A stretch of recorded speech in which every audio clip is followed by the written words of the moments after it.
ویدیوی این پسرک رو همه ما و شما احتمالاً دیدین، چند روزی میشه در صفحات اجتماعی پخش و نشر میشه که این پسرک مظلوم در زیر پای یک موجودی که ظاهرا انسان به نظر میرسه، از لحاظ ظاهری انسان ولی باطنی، از لحاظ باطنی یک شیطان بیش نیست، یک بی‌وجدان بیش نیست، پای خود را در روی گلون این پسرک مانده. اون پسرک چیغ و فریاد میزنه و مادرکش هم در اونجا فکر کنم مادرش از هم فریاد میزنه.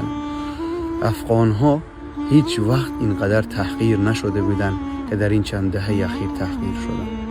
افغان ها هیچ وقتی خوار و ذلیل نشده بودن که در این چند دهه اخیر از دست یک تعداد خائنان، از دست یک تعداد وطن فروشان، از دست یک تعداد بی وجدان ها شرمنده شدن و خوار و ذلیل شدن. الله متعال شما خائنین، شما کسانی که وطن را فروختید، خوار و ذلیلتان بگرداند.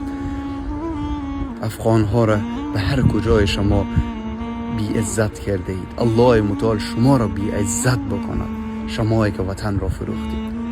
ما خب منتظر هستیم، منتظر روزی که روز قیامت، روز حساب و کتاب، روزی که از ذره ذره از شما ظالمین حساب گرفته خواهد شد. ما منتظر هستیم. آمدنی هست ان شاء الله.